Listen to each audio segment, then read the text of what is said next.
The reins slipped from Beatrice Jamison's hands the moment the rattlesnake struck at the lead horse's hooves, sending the entire team into a panic that would change her life forever.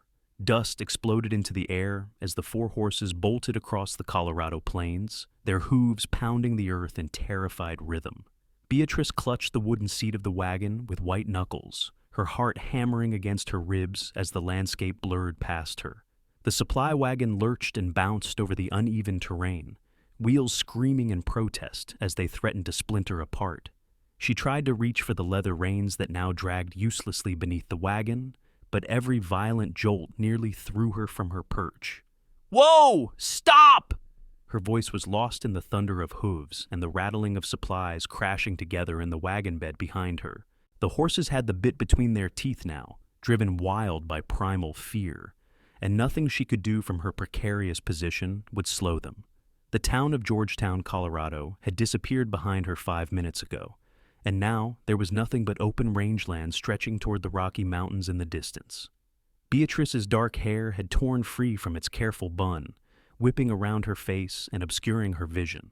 At 22 years old, she had made this supply run dozens of times in the past year since her father's general store had expanded their delivery service to the mining camps in the foothills.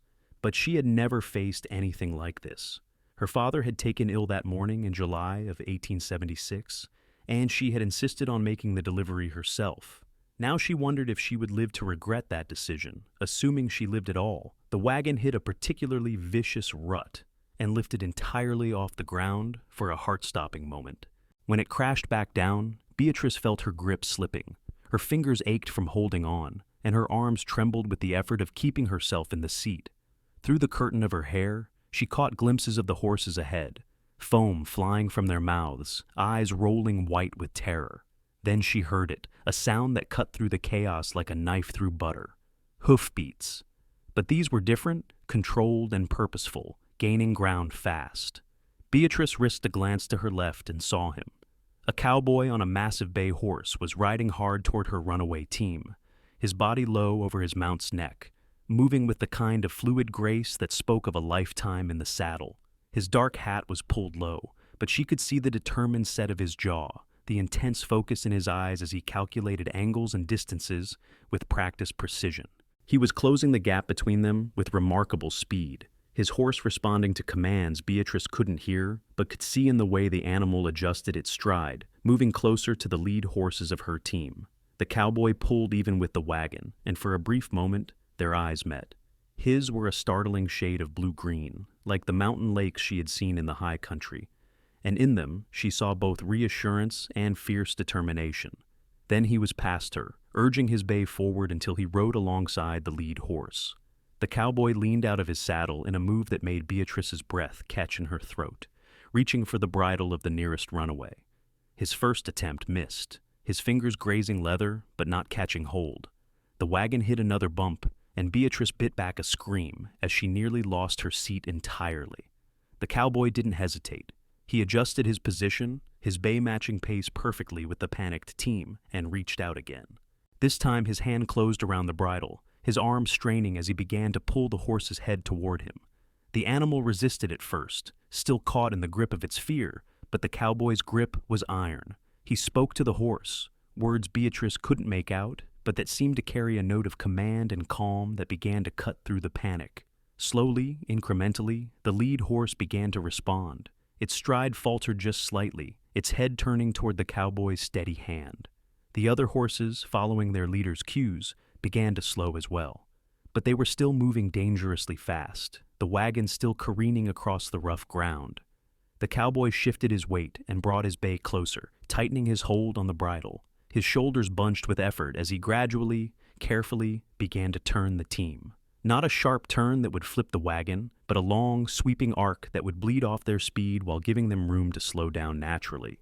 Beatrice held her breath, not daring to move or make a sound that might spook the horses again. Every second felt like an eternity as the cowboy worked his steady magic. His bay was lathered with sweat, flanks heaving, but the horse never faltered in its task. The team was responding now, their terror giving way to confusion, and then, finally, to the acceptance of guidance. The wagon's wild bouncing eased to violent shaking, then to rough jostling. The horses dropped from a gallop to a canter, then to a trot.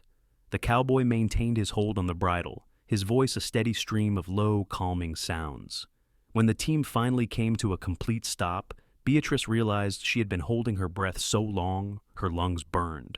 For a moment, everything was still, except for the heaving sides of the horses and the settling of dust around them. Beatrice's hands were locked on the wagon seat, her body trembling with the aftermath of terror and adrenaline.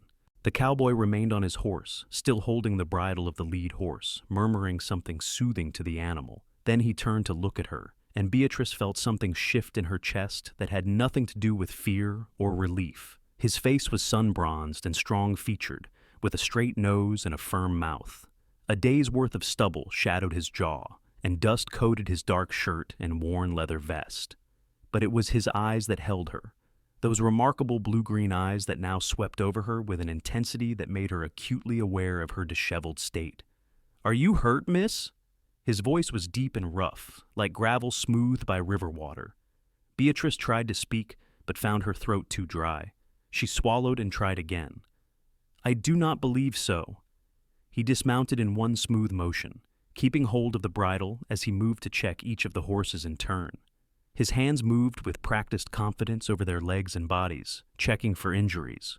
The horses stood quietly now, their sides still heaving but their panic completely gone.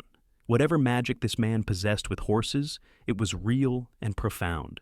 Beatrice finally released her death grip on the seat and flexed her aching fingers. She watched the cowboy work, noting the way he spoke softly to each horse, the gentle but firm way he handled them. When he seemed satisfied that the team was uninjured, he moved to the wagon itself, examining the wheels and axles with the same careful attention. "You are very fortunate," he said, without looking up. "Another few minutes at that pace, and this wagon would have shaken itself to pieces. The wheels are strained, but they are holding." "I know." Beatrice's voice came out shakier than she would have liked. "I tried to reach the reins, but I could not manage it without falling off." Now he did look up at her, and something in his expression softened. "You did the right thing holding on. If you had tried to climb down for those reins, you would have been thrown and likely trampled. What spooked them? A rattlesnake. It struck at the lead horse, or tried to. I think it missed, but the horses did not wait to find out." The cowboy nodded, straightening up. "Common enough. This time of year they are everywhere, looking for shade and water. The horses will settle, but they are going to need some time before they are ready to move again. There is a creek about half a mile north of here. We should take them there, let them drink and calm down properly." "We?" Beatrice raised her eyebrows. For the first time, a hint of a smile touched his mouth. "I am not about to let you drive this team alone right now, miss. They are still spooked, and if something else startles them, we will be right back where we started. Besides, you are miles from Georgetown, and the sun is already past noon. It is not safe out here alone." Beatrice bristled slightly at the implication that she needed protection, but the practical part of her mind acknowledged he was right. Her arms still trembled from the ordeal, and the thought of managing the team by herself right now made her stomach clench with anxiety. "Very well, and thank you truly. You saved my life." He tipped his hat slightly, and she noticed dark brown hair curling at his collar. "James Carson, miss. Most people call me James." "Beatrice Jamison. My father owns the general store in Georgetown." "I know the place." James gathered the reins that had been dragging beneath the wagon, checking them for damage. "I just rode into town yesterday, actually. I am looking for work at one of the mining operations." "There is plenty of work if you do not mind going underground," Beatrice said. She carefully climbed down from the wagon, her legs unsteady beneath her. The moment her feet touched the ground, her knees buckled. James moved faster than she would have thought possible, catching her before she hit the dirt. His arms were solid and strong around her, steadying her against his chest. Beatrice found herself pressed against him, feeling the warmth of his body through his shirt, smelling leather and horse and clean sweat. Her heart, which had just begun to slow from the runaway terror, picked up speed again for an entirely different reason. "Easy now," James said softly, his breath stirring her hair. "You have had a shock. Give yourself a moment." Beatrice became acutely aware of the impropriety of their position, alone on the plains with his arms around her, but she could not seem to make herself pull away. Not yet. Her body was still shaking with reaction, and his solid presence was the only thing keeping her upright. She could feel his heartbeat under her palm, where it rested against his chest, strong and steady. "I am sorry," she managed. "I do not usually fall apart like this. You just survived a runaway team across rough country. I would be more concerned if you were not shaking." James kept one arm around her waist, but shifted so she could lean against the wagon for additional support. "Take deep breaths. The fear comes out after the danger passes. It is natural." Beatrice did as he suggested, drawing in long breaths of the summer air. The Colorado sky stretched endlessly blue above them, dotted with a few wispy clouds. The mountains rose in the distance, their peaks still holding snow even in July. The familiar landscape helped ground her, reminding her where she was and that she was safe now. After a few minutes, the trembling subsided enough that she felt confident in her legs again. "Thank you, I am better now." James stepped back, but kept a watchful eye on her. "Can you ride?" "Ride?" "A horse. I am thinking it would be better if you rode my bay to the creek. I will drive the wagon team. They know me now, and I would rather not risk you being up on that seat if something spooks them again, before we can get them calmed down properly." The suggestion made sense, even if Beatrice's pride chafed at it. "I can ride, though it has been some time. My mother taught me when I was young." "Good."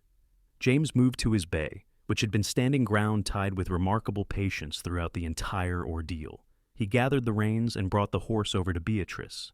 "His name is Thunder. He has a calm disposition despite the name, and he will take care of you." Beatrice eyed the large horse with some trepidation. Thunder had to be 16 hands at least, with powerful shoulders and intelligent dark eyes. The bay regarded her calmly, ears forward with interest, but no alarm. She reached out to stroke his neck, feeling the warm, solid muscle beneath her palm. "He is beautiful. He is the best horse I have ever owned," James said, and there was genuine affection in his voice. "I bought him from a ranch in Texas 3 years ago. He was green-broke then, barely more than a colt, but I saw something in him. We have been partners ever since." James helped Beatrice mount, his hands respectful but firm as he guided her foot to the stirrup and gave her a boost up. The saddle was warm from his body heat and far too large for her, but she managed to settle herself reasonably comfortably. Her split skirt, designed for occasional riding and practical work, allowed her to sit the saddle properly rather than having to manage side saddle. "Keep the reins loose," James instructed. "Thunder will follow the wagon. You just sit steady and let him do the work." Beatrice nodded, watching as James climbed onto the wagon seat with practiced ease. He clucked softly to the team, and they responded immediately, starting forward at a sedate walk. Thunder fell into step beside the wagon without any prompting from Beatrice, exactly as James had promised. As they made their way north toward the creek, Beatrice found herself studying the man on the wagon seat. James sat with the kind of relaxed confidence that came from years of experience, his body moving with the wagon's motion rather than fighting against it. The reins lay easy in his hands, and the horses responded to the slightest shift in pressure. She had grown up around men who worked with horses, but there was something different about James Carson, something that spoke of an uncommon skill and understanding. "How did you learn to do that?" she asked after a few minutes of silence. "With the horses, I mean, the way you stopped them." James glanced over at her, one corner of his mouth lifting slightly. "My father ran a ranch in Texas, near San Antonio. I grew up breaking horses and working cattle.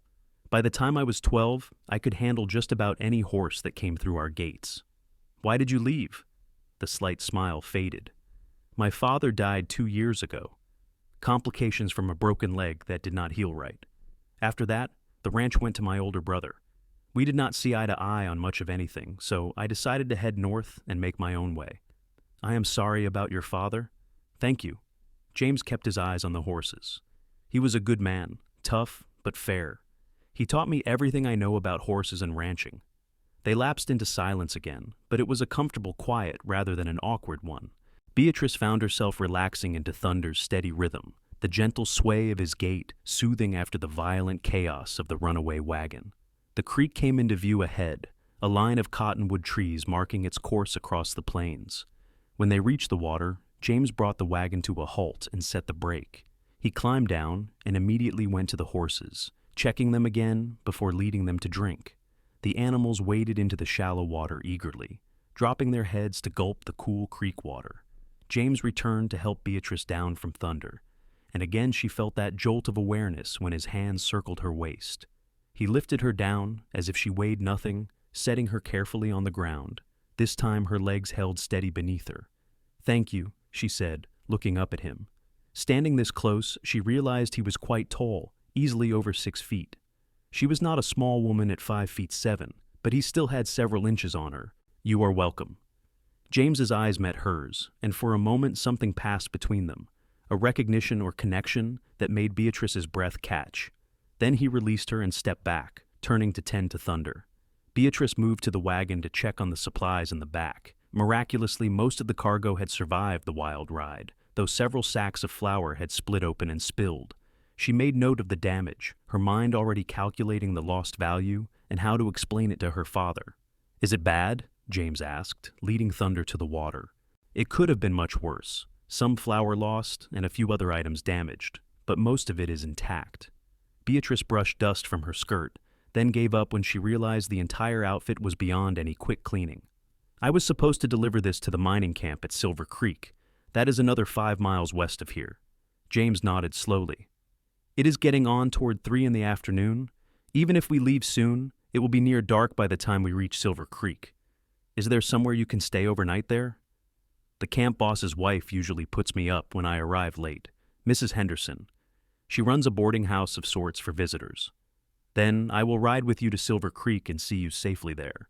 James spoke in a matter-of-fact tone that suggested he expected no argument. Beatrice considered protesting, but found she did not want to. The practical benefits of having James along were obvious. The team would be calmer with him handling them, and she would be safer with a man accompanying her. But beyond the practical considerations, she realized she simply enjoyed his company. There was something solid and reassuring about James Carson, something that made her want to know more about him. "I would appreciate that," she said finally. "I can pay you for your time." James shook his head. "No need. I am headed west anyway, and Silver Creek is as good a place as any to look for work." They rested by the creek for nearly an hour, giving the horses time to recover fully from their panic. James checked every inch of the harness and wagon, tightening straps and examining connections with meticulous care. Beatrice sat in the shade of the cottonwoods, watching him work and drinking water from the canteen he provided. "Do you make this delivery often?" James asked as he worked. "Once or twice a week, depending on what the camps need. Usually my father comes with me, or we hire one of the men from town to drive. But father took ill this morning, nothing serious, just a summer cold. And I did not want to disappoint the Henderson family. They depend on these supplies." "It is dangerous work for a woman alone." Beatrice bristled slightly. "I am perfectly capable of managing a wagon team, as I have proven many times.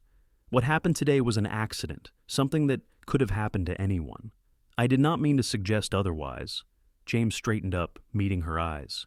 "You clearly know what you are doing, but capable or not, this country is unpredictable.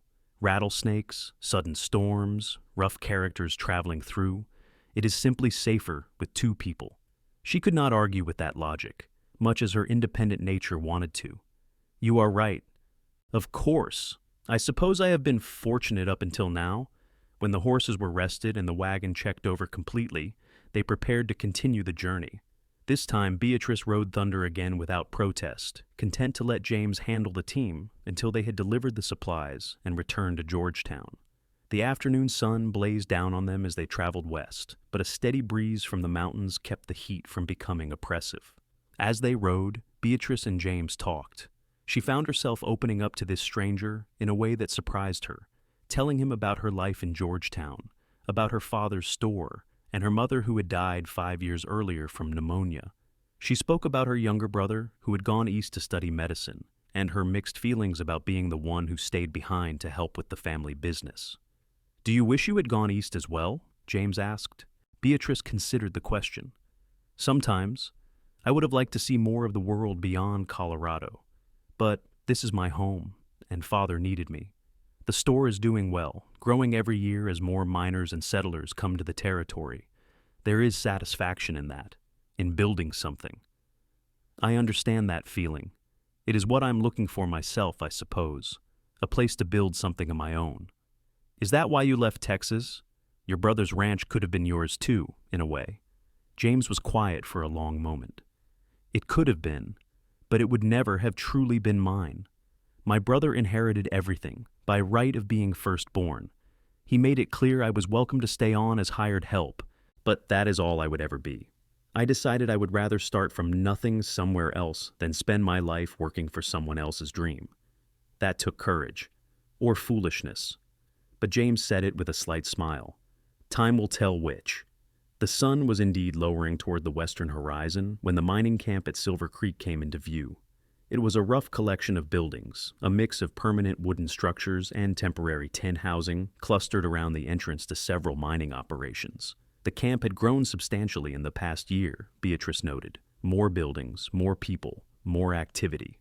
Colorado's silver boom was in full force, and men came from all over the country, hoping to strike it rich.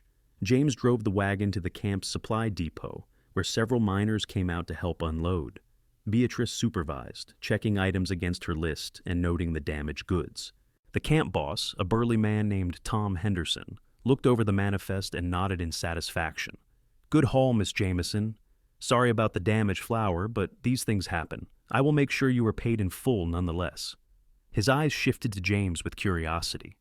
New driver? This is James Carson, Beatrice introduced. He saved my life today when the team bolted. He has been kind enough to see me safely here. Henderson's eyebrows rose, and Beatrice found herself recounting the story of the runaway horses and James's rescue. By the time she finished, a small crowd had gathered, drawn by the tale. The miners looked at James with new respect, and several came forward to shake his hand and offer their thanks for keeping their supply lines safe. We would have helped you look for work, Mr. Carson, Henderson said heartily. A man with your skills with horses would be valuable anywhere, but especially here. We just lost our stable master last week. Fool got drunk and tried to ride a wild Mustang he had caught. Horse threw him and broke his arm in 3 places. He headed back to Denver yesterday. James's expression remained neutral, but Beatrice saw the spark of interest in his eyes. What would the position entail?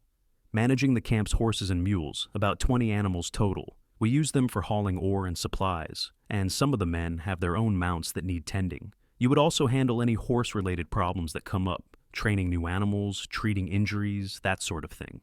The pay is good, $40 a month plus room and board. $40 a month was excellent money, more than many miners made after the mine operators took their cut. Beatrice watched James consider the offer, saw him weighing his options. I would need to see the facilities, James said finally, and meet the animals. Henderson grinned.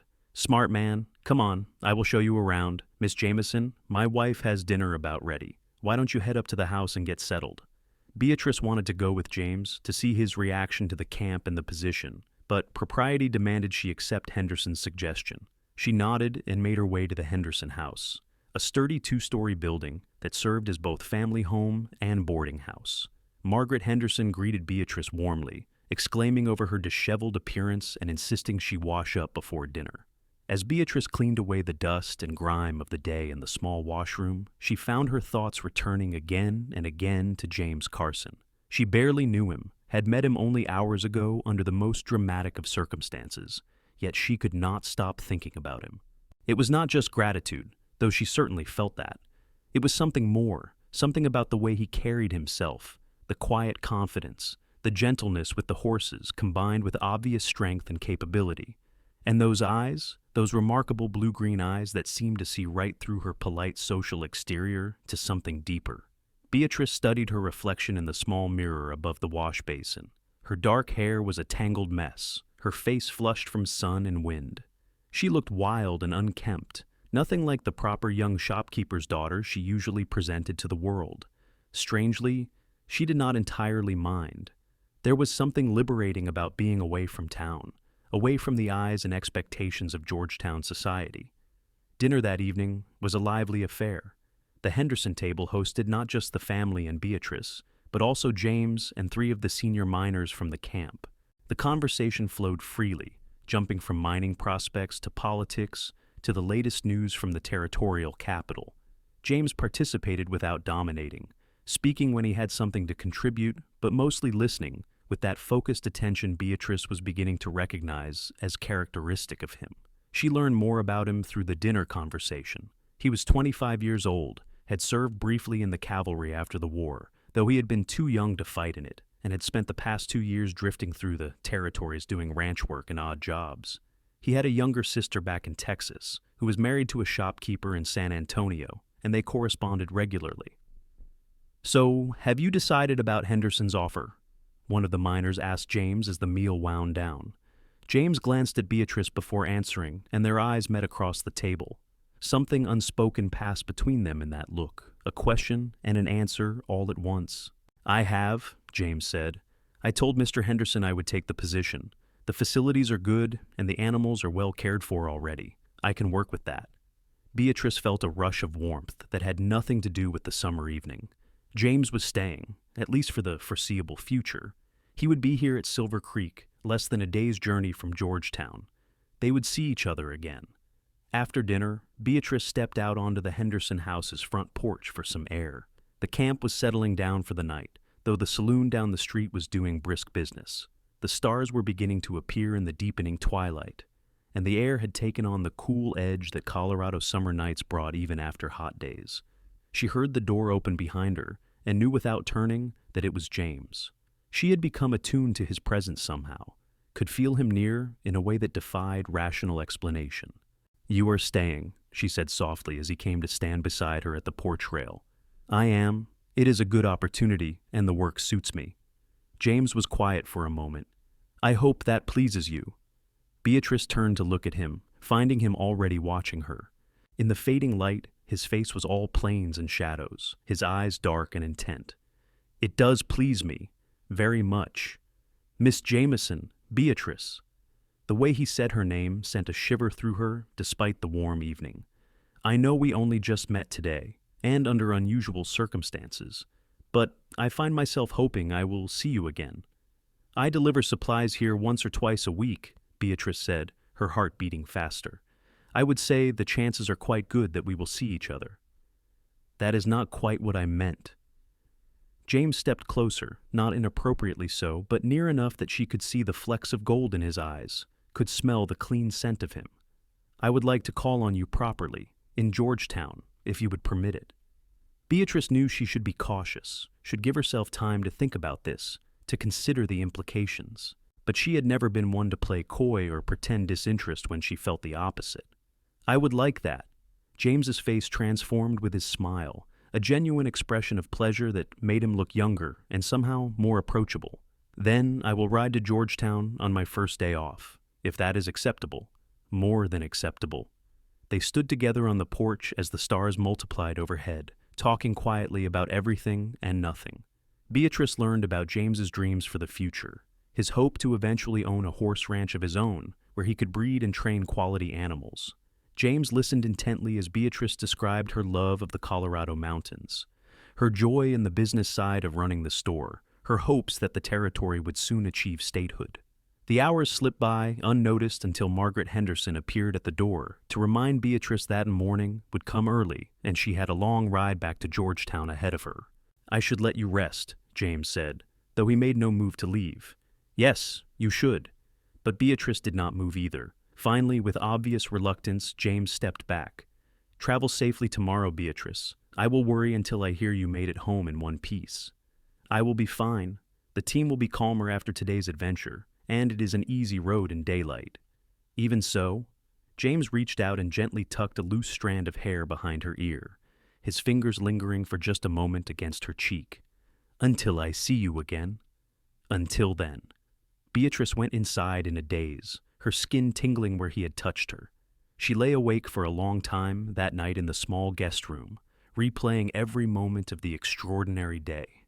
From the terror of the runaway team to the moment James had caught her to their conversation on the porch, it all felt surreal and wonderful and terrifying in the best possible way. She had heard of love at first sight, of course, had read about it in novels and heard tales from friends, but she had never believed it could happen to her. Practical Beatrice Jamison, who kept ledgers and managed inventory and prided herself on her common sense. Yet here she was, lying awake thinking about a cowboy she had known for less than a day, feeling things she had never felt before. The next morning dawned clear and beautiful. Beatrice ate breakfast with the Hendersons, accepted her payment for the supplies, and prepared for the return journey to Georgetown. James was already at the stables when she arrived with the wagon, checking over the team with his usual thoroughness. "They look good," he reported. "No lasting effects from yesterday. They should give you no trouble on the way back." "Thank you for checking." Beatrice climbed onto the wagon seat, very aware of James watching her. "And thank you again for everything." "It was my pleasure, truly." James handed her the reins, his fingers brushing against hers. "Be safe, Beatrice." "I will." She drove out of Silver Creek with her heart feeling strangely full, glancing back once to see James standing by the stable, watching her leave. He raised a hand in farewell, and she waved back before turning her attention to the road ahead. The journey back to Georgetown passed without incident, the team responding smoothly to her commands. Beatrice used the quiet time to think about James, about the unexpected turn her life had taken in a single day. She knew her father would have questions when she told him about the runaway team and the cowboy who had saved her. Georgetown was a small town, and news of her spending time with a stranger would spread quickly. But Beatrice found she did not care about gossip or speculation. For the first time in years, she felt truly alive, excited about something beyond the daily routine of the store. James had awakened something in her, a sense of possibility and hope for a future she had not dared to imagine before. Her father was at the store when she arrived back in town, his summer cold clearly improved. Frank Jamison listened to Beatrice's account of the runaway team with growing concern, his weathered face creasing with worry. "Dear God, Beatrice, you could have been killed." He pulled her into a tight embrace. "I should never have let you go alone." "I am fine, Father, truly, and we have James Carson to thank for that." Beatrice told him about James's rescue, about his skill with horses and his new position at Silver Creek. Frank studied his daughter's face with a father's knowing eye. "This James Carson made quite an impression on you." Beatrice felt her cheeks warm, but met his gaze steadily. "He did. He asked permission to call on me, and I said yes. I hope you will give him a chance when he comes to town." Frank was quiet for a long moment. "If he saved your life and saw you safely to Silver Creek and back, he has already proven himself a decent man. I will look forward to meeting him properly." The next week passed slowly for Beatrice. She threw herself into work at the store, helping customers and managing inventory, but her mind kept drifting to Silver Creek and wondering what James was doing. She made her usual supply runs, though her father insisted on hiring a driver to accompany her, and each time she hoped to see James. But he was busy with his new position, and their paths did not cross. Then, on a warm Sunday afternoon, 12 days after their first meeting, James rode into Georgetown on Thunder. Beatrice saw him from the window of the family's living quarters above the store and felt her heart leap. She checked her appearance quickly in the mirror, smoothing her hair and pinching her cheeks for color, then hurried downstairs. James tied Thunder to the hitching post outside the store and was just approaching the door when Beatrice stepped out. He stopped, a slow smile spreading across his face at the sight of her. "Hello, Beatrice." "Hello, James." She smiled back, unable to contain her pleasure at seeing him. "This is a wonderful surprise. I promised I would call on you. I hope I'm not coming at a bad time." "Not at all. Let me introduce you to my father properly." Frank Jamison proved to be a shrewd judge of character. He spoke with James for nearly an hour, asking pointed questions about his background, his work, his intentions regarding Beatrice. James answered with honesty and respect, meeting Frank's scrutiny without flinching. By the end of the conversation, Beatrice could see her father's approval in the subtle relaxing of his posture, the way he shook James's hand with genuine warmth. "You have my permission to court my daughter, Mr. Carson," Frank said, "but I expect you to treat her with the respect she deserves." "You have my word on that, sir." With Frank's blessing secured, James and Beatrice spent the rest of the afternoon walking through Georgetown. James was fascinated by the town, which had grown rapidly in recent years, from a small mining camp to a thriving community. Beatrice showed him the church, the school, the various businesses that served the area's miners and ranchers. They talked easily, the conversation flowing as naturally as it had the first night on the Henderson porch. Beatrice found herself laughing more than she had in months, charmed by James's dry humor and the stories he told of his life on the trail. In turn, James seemed genuinely interested in her thoughts and opinions, asking questions and listening closely to her answers. As the afternoon waned and James prepared to ride back to Silver Creek, he took Beatrice's hand in his. "May I come again next Sunday? I would be disappointed if you did not. Then I will count the days." James raised her hand to his lips, pressing a gentle kiss to her knuckles that sent warmth flooding through Beatrice's entire body. Thus began their courtship. Every Sunday, weather and work permitting, James made the journey to Georgetown. They walked together, talked for hours, and gradually learned the shapes of each other's hearts. Beatrice met James during her supply runs to Silver Creek as well, stealing moments together in the stable or on evening walks around the camp. The attraction between them deepened with each meeting. Beatrice found herself thinking about James constantly, counting the hours until she would see him again. The way he looked at her made her feel beautiful and valued in a way she had never experienced before. And James made no secret of his growing feelings for her, his eyes warming whenever she appeared, his attention focused entirely on her when they were together. 6 weeks after their first meeting, James asked Beatrice to accompany him on a ride up into the mountains above Georgetown. Frank gave permission with the stipulation that they be back before dark, and Beatrice found herself riding behind James on Thunder, her arms wrapped around his waist as they climbed the steep trails into the high country. James brought them to a meadow filled with late summer wildflowers, surrounded by aspens whose leaves were just beginning to show hints of gold. A stream burbled through the meadow, and the view stretched for miles across the valleys below. It was breathtakingly beautiful, isolated, and peaceful. They dismounted and James spread a blanket he had brought in Thunder's saddlebags. They sat together, eating the simple lunch Beatrice had packed, talking quietly. But there was a tension in the air now, an awareness that something was building between them, something that demanded acknowledgement. "Beatrice," James said finally, setting aside his uneaten sandwich, "I need to tell you something." She turned to look at him, her heart suddenly pounding. "What is it?" "I am in love with you." The words came out in a rush, as if he had been holding them back and could no longer contain them. "I know it has only been 6 weeks, and I know people will say it is too soon, too fast. But I cannot deny what I feel.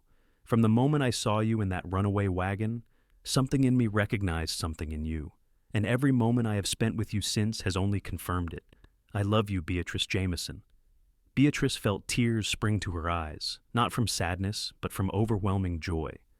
"Oh, James, I love you too. I have been so afraid to say it, afraid it was too soon, or that you did not feel the same way. But I do. I love you so much it frightens me sometimes." James's face lit up with wonder. He reached out and cupped her face in his hands, his thumbs brushing away the tears that had spilled onto her cheeks. "Do not be frightened. I promise you, Beatrice, I will spend every day of my life proving that your love is well placed." Then he kissed her, and Beatrice felt her entire world shift and realign around this moment, this man. His lips were gentle but firm against hers, asking permission even as they claimed her. She answered by leaning into him, her hands coming up to grip his shoulders as she kissed him back with all the pent-up longing and love she had been carrying. When they finally broke apart, both breathless, James rested his forehead against hers. "Marry me, Beatrice. I know I do not have much to offer yet. Just a job and a horse and a dream of something better. But I swear to you, I will work every day to build a life worthy of you." "Yes." Beatrice did not need to think about it, did not need time to consider. She knew, with a certainty that went bone deep, that James Carson was her future.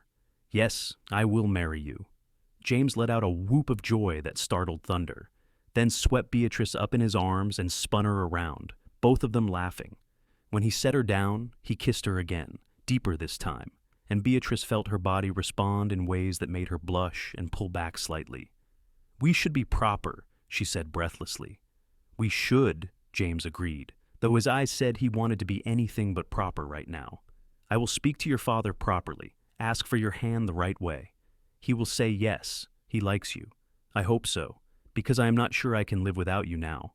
They stayed in the meadow until the sun began its descent toward the western peaks, reluctant to leave this perfect moment.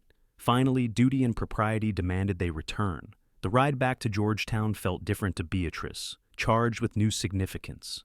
She was engaged now, promised to the man whose body she was pressed against, whose back she could feel solid beneath her hands. The future that had seemed so uncertain and routine 6 weeks ago now glowed with promise. James spoke to Frank that very evening, formally requesting Beatrice's hand in marriage. Frank looked between his daughter's radiant face and the steady, earnest young man who loved her, and gave his blessing with a father's mixture of joy and sorrow at seeing his little girl grown up. They decided on a fall wedding, giving them 2 months to make preparations. Beatrice threw herself into planning with the help of the Georgetown ladies, who were delighted at the romantic story of the runaway wagon and the cowboy who had saved her. James continued working at Silver Creek, but he also began making plans for their future. He had been saving his money carefully, and with Frank's help, he identified a piece of land on the outskirts of Georgetown that would be perfect for starting a small horse operation. The weeks flew by in a flurry of activity. James and Frank worked together to build a small house on the property, a modest but sturdy structure that would be James and Beatrice's first home. The men of Georgetown pitched in, along with several of the miners from Silver Creek, who thought highly of their stable master. What might have taken months was accomplished in weeks through the power of community and goodwill. Beatrice sewed her wedding dress with her own hands, a simple but elegant gown of cream-colored silk that her father had ordered specially from Denver. She had never cared much for fancy clothes, preferring practical garments suited to her active life, but she wanted to look beautiful for James on their wedding day. The ceremony took place on a crisp October morning, with the aspens blazing gold on the mountainsides and the sky an impossible shade of blue. The whole town turned out to witness Beatrice Jamison and James Carson exchange their vows in the Georgetown church. Beatrice's brother had made the journey from his medical studies back east, and James's sister had come up from Texas with her husband and their young son. Beatrice walked down the aisle on her father's arm, her eyes locked on James waiting at the altar. He looked impossibly handsome in a new suit, his dark hair neatly trimmed, his eyes shining with love and wonder as he watched her approach. When she reached him and took his hand, Beatrice felt a sense of rightness so profound it brought tears to her eyes. They spoke their vows in clear, strong voices, promising to love and honor each other through all the joys and sorrows life might bring. When the minister pronounced them husband and wife, and James kissed her for the first time as her husband, the church erupted in applause and cheers. The reception was held at the largest hotel in Georgetown, a celebration that went on well into the evening, but eventually James and Beatrice slipped away to their new home, eager to begin their life together in private. Their wedding night was tender and passionate, both of them nervous but so in love that the awkwardness melted away in the warmth of their affection for each other. James was gentle with Beatrice, patient as they learned together what pleased them both. And when they finally lay together in the aftermath, tangled in each other's arms, in their own bed, in their own home, Beatrice felt a completeness she had never known before. "I love you, Mrs. Carson," James murmured against her hair. "I love you too, Mr. Carson." Beatrice smiled in the darkness. "I cannot believe this is real sometimes, that we found each other. I believe it. I think I was meant to ride past that exact spot at that exact moment when your team bolted. Some things are just meant to be." Beatrice thought about that day 4 months ago, about the terror of the runaway wagon and the incredible good fortune of James being there to save her. It did feel like fate, like all the threads of their separate lives had been leading them to that moment so they could find each other. Their first year of marriage was busy and fulfilling. James left his position at Silver Creek and devoted himself full-time to establishing their horse operation. He began with 3 mares and Thunder, carefully breeding for quality rather than quantity. Word spread quickly about James Carson's skill with horses, and soon he had more work than he could handle, breaking and training horses for ranchers and miners throughout the territory. Beatrice continued to help her father at the store, though she cut back on the dangerous supply runs to the mining camps. Frank hired a permanent driver and guard for those trips, easing Beatrice's workload and his own worries. She enjoyed the work, but found her heart was increasingly at home with James, helping him with the horses and managing the business side of their growing operation. 10 months after their wedding, Beatrice discovered she was pregnant. James received the news with such pure joy that it made her cry happy tears. He became even more protective of her, insisting she rest more and avoid the heavier work around the property. Beatrice grumbled about being coddled, but secretly loved his attentiveness. Their son was born in the summer of 1877, a healthy baby boy with James's dark hair and Beatrice's brown eyes. They named him Thomas Franklin Carson, after James's father and Beatrice's. Little Thomas proved to have his father's calm temperament, rarely crying and sleeping well from the start. James was a devoted father, doting on his son with an affection that melted Beatrice's heart. She would find him in the nursery late at night, just watching Thomas sleep, a look of wonder on his face that never seemed to fade. He sang to the baby in a surprisingly good voice, made up silly songs that made Thomas giggle as he grew older, and was endlessly patient with the demands of fatherhood. As Thomas learned to walk and then to run, he became his father's shadow, toddling after James to the stables and watching with fascination as his father worked with the horses. James made a special small saddle for Thomas's second birthday, and the little boy took to riding with the same natural grace his father possessed. Their horse operation grew steadily. By the time Thomas was 3, James employed 2 hands to help with the work, and they had expanded to 20 horses. James had gained a reputation throughout Colorado for producing exceptional working horses, animals that were strong, intelligent, and even tempered. Ranchers came from as far as Denver to buy Carson horses, and James commanded premium prices for his carefully bred and trained animals. Beatrice managed the business finances with the same skill she had brought to her father's store. She kept meticulous records, negotiated sales, and ensured that they were not just busy, but profitable. Together, she and James made an excellent team, their strengths complementing each other perfectly. Frank Jamison retired from active management of the store when Thomas was 4, turning over the business to his daughter.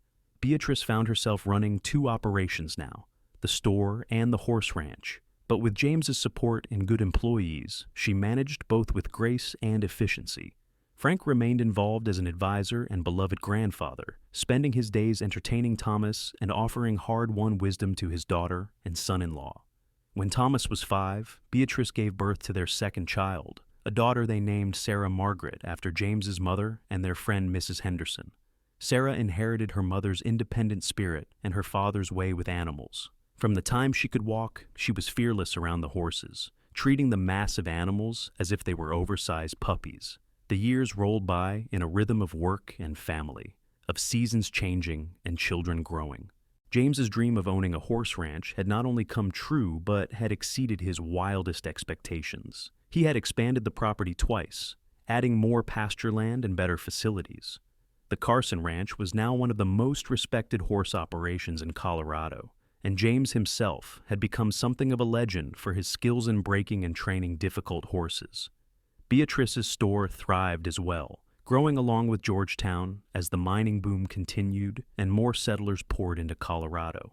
She employed a staff of 6 now, freeing herself to spend more time at home with James and the children while still maintaining oversight of the business. Her brother Thomas had returned from medical school and opened a practice in Georgetown, and the family gathered often for Sunday dinners at Frank's house.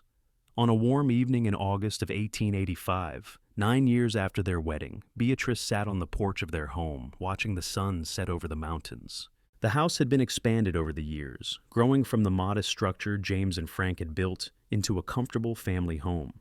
James sat beside her, their hands intertwined, as they had been countless times over the years. Thomas, now 8 years old, was in the corral working with a young colt under his father's earlier instruction. Sarah, 3 years old, played in the yard with a patient old mare that James had retired from breeding. Frank was inside reading stories to the children before bedtime. It was a scene of domestic contentment, the kind of moment that made all the hard work and challenges worthwhile. "Do you ever think about that day?" James asked quietly, breaking the comfortable silence. Beatrice did not need to ask which day he meant. "Often. I think about how terrified I was in that wagon, and how you appeared like something out of a fairy tale to save me. I am no hero from a fairy tale. I am just a man who was in the right place at the right time." "You are my hero." Beatrice squeezed his hand. "You have been, from that very first moment. You saved my life that day, James. But more than that, you gave me a life. This life, with you and our children, and everything we have built together. I could never have imagined this 9 years ago." James lifted her hand to his lips, pressing a kiss to her knuckles in the gesture that had become his signature sign of affection. "I am the fortunate one, Beatrice. I was drifting when I came to Colorado, looking for something I could not name. But the moment I saw you in that wagon, I knew I had found it. I had found home. We found each other," Beatrice corrected gently, and we built this home together." As the stars began to appear in the darkening sky, Beatrice reflected on the journey that had brought them here.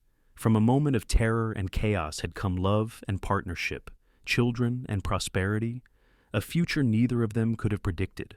The runaway wagon that had nearly killed her had instead delivered her into the arms of the man who would become her partner in every sense of the word. The business continued to flourish in the following years. By 1890, the Carson Ranch was known throughout the Western Territories as a premier source for quality horses. James had hired additional hands and built a proper training facility with a covered arena that allowed work to continue even in Colorado's harsh winters. He traveled occasionally to horse shows and sales, building connections with buyers throughout the region, though he never stayed away from home longer than necessary. Thomas, now 13, had developed into a skilled horseman in his own right. He had his father's patience with animals and his mother's head for business, often accompanying James on buying trips and learning the intricacies of evaluating horses. James taught his son everything he knew, just as his own father had taught him, passing down knowledge and skills that could not be found in any book. Sarah, 8 years old, was proving to be every bit as talented as her brother, though her interests leaned more toward breeding and bloodlines than training. She could recite the lineage of every horse on the ranch and had strong opinions about which mares should be bred to which stallions. James indulged his daughter's passion, recognizing that she had inherited his own deep love of horses. In 1891, Beatrice discovered she was pregnant again, a surprise to both her and James. At 37, she had assumed her childbearing years were behind her, but the doctor confirmed she was indeed expecting. James was overjoyed, treating Beatrice with such gentle care that she had to remind him she was not made of glass. Their third child, a son they named Daniel James Carson, was born in early 1892. Daniel proved to be a lively baby, full of energy and curiosity from the start. Thomas and Sarah doted on their little brother, and Frank, now in his 70s but still spry, declared that Daniel had given him renewed purpose in his old age. The family settled into new rhythms with 3 children. The older 2 helped with the baby and took on more responsibilities around the ranch and store. Beatrice gradually stepped back from the day-to-day operations of the store, turning over management to a trusted employee while maintaining ownership. This allowed her to focus more on the ranch and raising Daniel. Colorado achieved statehood in 1876, and Georgetown continued to grow and prosper through the 1890s. The town that had been a rough mining camp when Beatrice was born had transformed into a prosperous community, with schools, churches, businesses, and all the amenities of civilization. The Carson family had been part of that transformation, contributing to the town's economy and culture. James was approached more than once about running for political office, either in Georgetown or at the state level. He always declined, preferring to focus on his family and business rather than public service. But he remained active in community affairs, serving on the school board and helping to establish a program to teach horsemanship to local children. Beatrice found fulfillment in different kinds of community service.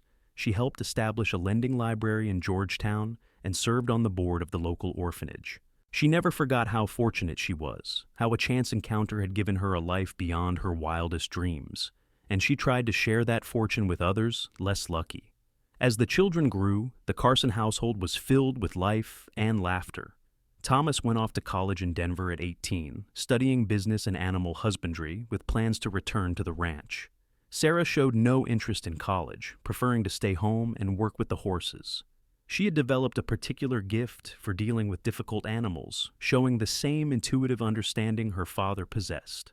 Daniel grew into a bright, energetic boy who seemed to excel at everything he tried. He had his mother's intelligence and his father's athleticism, and teachers predicted a bright future for him in whatever field he chose to pursue. Unlike his older siblings, Daniel's interests range beyond horses. He loved books and learning, often spending hours in the library his mother had helped establish. The turn of the century found the Carson family prosperous and content. James, now 48 years old, had achieved everything he had set out to accomplish and more. His ranch was recognized throughout the state as producing the finest horses in Colorado. His children were healthy and thriving, and his wife, the woman he had fallen in love with in an instant 24 years earlier, remained his closest friend and deepest love. Beatrice, at 46, had silver threading through her dark hair and laugh lines around her eyes. But James thought she was more beautiful than ever. The years had been kind to both of them, keeping them active and healthy. They still rode together when time allowed, escaping into the mountains that had witnessed their first declarations of love. On their 25th wedding anniversary in October of 1901, James and Beatrice renewed their vows in a quiet ceremony, attended only by family and close friends. Thomas had returned from college and was working full-time on the ranch. Sarah, 21 years old, had just become engaged to a young veterinarian who had moved to Georgetown the previous year. Daniel, 9 years old, stood beside his parents as they repeated the promises they had made a quarter-century before. "I, James Carson, take you, Beatrice, to be my wife," James said, his voice strong and clear. 25 years ago, I promised to love you through all of life's joys and sorrows. Today, having lived that promise, I renew it with all my heart. You are my partner, my love, my home. I promise to stand beside you for whatever time we have left, as grateful for each day as I was for the first. Beatrice's eyes filled with tears as she repeated her own vows. I, Beatrice Carson, take you, James, to be my husband. You saved my life when my wagon horses ran wild, but more than that, you gave me a life worth living. These 25 years have been the greatest blessing I could have imagined. I renew my promise to love you, honor you, and walk beside you through whatever comes. You are my heart, now and always. The celebration that followed was joyful and heartfelt. Friends and neighbors came from all over to mark the occasion, sharing stories of James and Beatrice, and marveling at the love that still shone so clearly between them after all these years. The party went late into the night, filled with music and dancing and laughter. As the evening wound down and guests began to depart, James led Beatrice out onto the porch of their home, away from the crowd. The October night was clear and cool, the stars brilliant overhead. From the corral, they could hear the soft sounds of the horses settling for the night. "Do you have any regrets?" Beatrice asked, leaning into James's embrace. "Not a single one," James replied without hesitation. "Everything I have, everything I am, started with that day I chased down your runaway team. If I could go back and change anything, I would not. Every moment, good and bad, led us here. I feel the same way. Sometimes I wonder what would have happened if you had not been there that day, if someone else had stopped the horses, or if they had simply run until they could run no more. My life would have been so different. But I was there," James said firmly. "And I believe I was meant to be. Some things are fate, Beatrice. You and I, this life we built together, our children, and this ranch, and everything we have created. It was all meant to be." Beatrice turned in his arms to look up at him. Even after 25 years, his face could still make her heart skip a beat. The lines at the corners of his eyes, the silver threading through his hair, the weathered look that came from a life spent outdoors, none of it diminished his appeal. If anything, she loved him more now than she had in those heady early days of their romance. "Kiss me, James Carson." He did, and it felt as natural and right as it had on their wedding day, as it had in that mountain meadow when he had first told her he loved her. Some things, Beatrice thought, never changed. The core of what they were to each other remained constant, even as everything else evolved and grew around them. The years continued their steady march forward. Sarah married her veterinarian in a lovely spring ceremony, and 2 years later presented James and Beatrice with their first grandchild, a baby girl named Beatrice after her grandmother. Thomas married the daughter of a rancher from a neighboring county, and they had twin boys the following year. The Carson family was growing, branching out while remaining rooted in Georgetown, and the land they had made their own. Daniel finished school at the top of his class and surprised everyone by announcing his intention to study law. He went east to a prestigious university, something his parents supported even as they missed him terribly. But he returned to Georgetown every summer, helping on the ranch and maintaining his connection to his family. Frank Jamison passed away peacefully in his sleep in 1905 at the age of 80. The entire town turned out for his funeral, mourning a man who had been one of Georgetown's founding businessmen and a pillar of the community. James and Beatrice grieved deeply for the man who had been father, mentor, and friend. But they also celebrated his long and well-lived life, grateful for the years they had had with him. As James entered his 50s, he began to slow down slightly, taking on fewer of the physically demanding tasks around the ranch and delegating more to Thomas and the hired hands. But he never lost his touch with horses or his love of the work. He could still gentle a frightened colt with a few words and calm a spooked mare with a touch. Beatrice, too, felt the years beginning to catch up with her.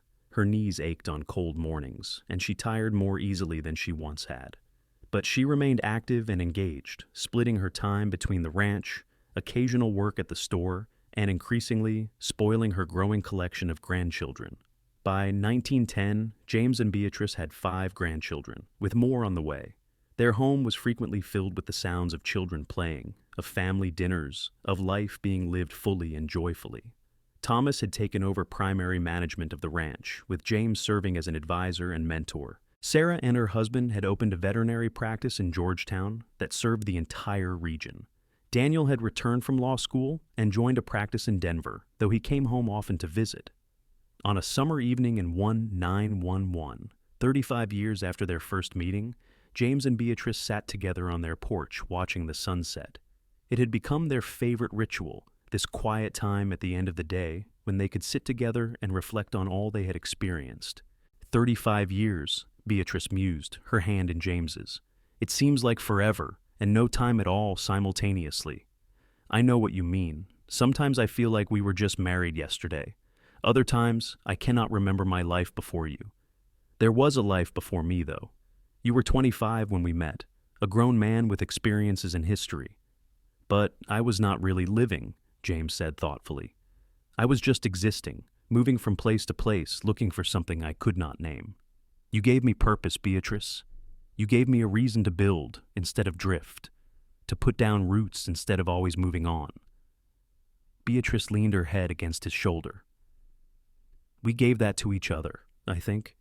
I was so stuck in my routine before you came along, so focused on duty and responsibility, that I had forgotten to dream about what my life could be. You reminded me that there was more to life than work and obligation. We were good for each other from the start. We still are. They sat in comfortable silence, watching the play of light on the mountains as the sun sank lower. The sounds of the ranch settling for the night surrounded them, familiar and comforting. From inside the house, they could hear Thomas's twins playing some noisy game, while their parents tried to convince them it was bedtime. Do you think they will remember us? Beatrice asked suddenly. The grandchildren, I mean. When they are grown with children of their own, will they remember James and Beatrice Carson? James considered the question. I think they will remember the story at least. The grandmother who was saved by the grandfather when her horses ran wild. Thomas loves to tell that tale to anyone who will listen. Beatrice smiled. He does embellish it a bit. In his version, the horses were practically flying, and the wagon was falling apart around me. The truth is dramatic enough without embellishment. You were in real danger, and I was terrified I would not reach you in time. But you did reach me, and you have been reaching for me every day since, in one way or another. I will keep reaching for you as long as I draw breath, Beatrice Carson. That much I can promise. The years rolled on with their inevitable progression. James and Beatrice entered their 60s with grace, adjusting to the limitations of aging bodies while remaining as active as they could. They still rode together occasionally, though they stuck to easier trails and shorter distances than in their youth. James spent most of his time now teaching the grandchildren about horses, passing on his knowledge to a new generation. Beatrice devoted herself to her family and charitable works, content with the life she had built. In 1920, they celebrated their 44th wedding anniversary with a party that brought together 4 generations of the Carson family. Their children were all successful in their chosen fields. Their grandchildren were growing into fine young people. And they had recently welcomed their first great-grandchild, Sarah's granddaughter. James, now 69, moved a bit slower, and his hair had gone completely white, but his eyes still held that same clear, focused intelligence. Beatrice, at 66, had her share of aches and pains, but her mind was sharp and her spirit undimmed. They had been granted a great blessing in their long marriage, good health and good fortune in almost equal measure. 44 years, James said, as they danced slowly at their anniversary party, nearly half a century together. And I would live it all again exactly the same way, Beatrice replied. Every moment, good and bad, has been worth it to be here with you now. Even the runaway wagon, especially the runaway wagon, it brought you into my life. James pulled her closer, and they swayed together to the music, surrounded by the family they had created and the community they had helped build. It was a moment of perfect contentment, a crystallization of a life well lived. As the party wound down and family members began to depart, heading to their own homes across Georgetown and beyond, James and Beatrice stood at their door, bidding farewell to each one. Hugs and kisses were exchanged, promises to visit soon were made, and eventually the house grew quiet. Thomas, who still lived on the property with his family in a house they had built a few years back, stopped by to check on his parents before heading home. "That was a wonderful party, Mother. Father, you two set quite an example for all of us."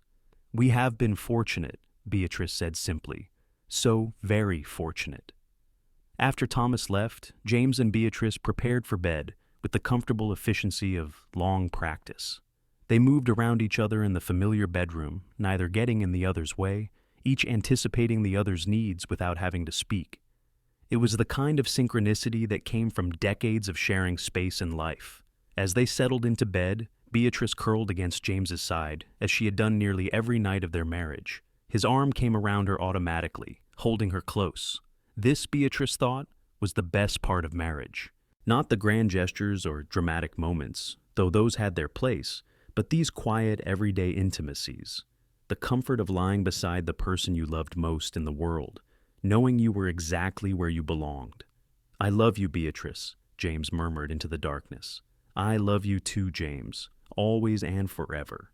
They drifted off to sleep, two people who had found in each other everything they had ever needed or wanted. The runaway wagon that had brought them together was now a distant memory, a story told and retold to children and grandchildren. But the love that had sparked between them in that moment of crisis had never faded. It had only grown stronger and deeper, a foundation upon which they had built an entire life. The seasons turned and the years continued their steady progression. James and Beatrice moved into their 70s with the kind of peaceful contentment that came from a life without major regrets. They had lived long enough to see their children established and successful, their grandchildren grown and starting families of their own, and the ranch they had built together thriving under Thomas's management. Georgetown had changed dramatically from the rough mining town of their youth. It was now a proper city with electric lights and automobiles, though much of the old charm remained. The Carson family was firmly established as one of the community's founding families, their story woven into the larger narrative of Georgetown's development. On a spring morning in 1926, exactly 50 years after their first meeting, James woke early and slipped out of bed without disturbing Beatrice. He made his way to the kitchen and prepared a breakfast tray, something he had done on special occasions throughout their marriage. When he returned to the bedroom, Beatrice was awake, sitting up against the pillows with a smile. 50 years, she said, as he set the tray across her lap.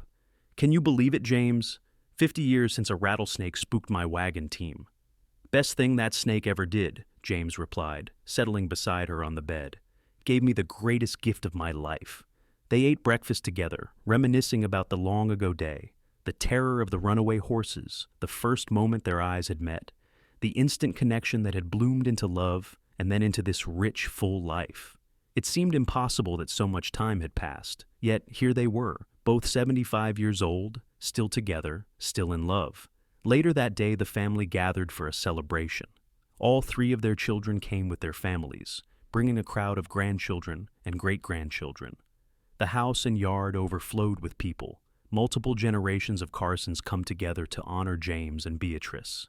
Thomas stood to make a toast, raising his glass high. "To my parents, James and Beatrice Carson. 50 years ago, they met under dramatic circumstances, a rescue that turned into the greatest love story our family has ever known. They have shown all of us what commitment means, what partnership looks like, and how to build a life based on love and mutual respect. They created not just a family, but a legacy that will continue for generations. To James and Beatrice." "To James and Beatrice," the crowd echoed, glasses raised. Beatrice felt tears slip down her cheeks as she looked around at the sea of faces, all of them connected to her and James in one way or another. This was what they had built together, not just a business or property, but a family, a living legacy of their love. As the party continued around them, James leaned close to Beatrice and whispered, "Would you take a walk with me, like we used to? I would love nothing more." they slipped away from the crowd, walking slowly through the property they had called home for half a century. James's gait was stiff with arthritis, and Beatrice leaned on a cane now, but they still walked hand in hand as they had done throughout their marriage. They visited the stable where James had spent so many hours training horses, the corral where their children had learned to ride, the spot where the original small house had stood before they expanded it into the family home it became. "I have been thinking about that day a lot lately," James said as they paused by the corral fence. "That moment when I first saw you in that wagon, terrified but trying so hard to be brave. I think I started falling in love with you right then, before I even knew your name." "I felt something too," Beatrice admitted. "Even in the midst of my fear, when I saw you riding toward me, I felt this sense of recognition, like my soul knew yours, even though we had never met." "Do you believe in fate, Beatrice? Do you think we were meant to find each other?" "I do. I think about all the things that had to happen exactly right for us to meet that day. If your timing had been even slightly different, if you had taken another road, if that snake had not crossed the path at that exact moment. So many variables, and yet they all lined up perfectly to bring us together. That feels like more than coincidence to me." James nodded slowly. "I believe that too. I believe we were meant to find each other, to build this life together. And I believe that whatever comes next, we will face it together, just as we have faced everything else." They stood together in the fading afternoon light, looking out over the ranch they had built, the family they had created, the life they had lived. It was not a perfect life. There had been challenges and sorrows along the way. But it was a good life, a meaningful life, one filled with love and purpose. As the sun began to set, painting the sky in shades of orange and pink, Beatrice leaned against James and whispered, "Thank you for chasing down my runaway wagon, James Carson. Thank you for being worth chasing, Beatrice Carson." They stood together, watching the sunset, two people who had started as strangers brought together by chance and stayed together by choice. 50 years, half a century, a lifetime of love. And as the stars began to appear in the darkening sky, they walked slowly back to their house, to their family, to the celebration of the beautiful life they had built together from the ashes of a moment of terror that had transformed into the greatest blessing either of them had ever known. The party continued late into the evening, filled with laughter and stories and the kind of joy that comes from being surrounded by people you love. And through it all, James and Beatrice remained at the center, the heart of this family, the beginning of this story.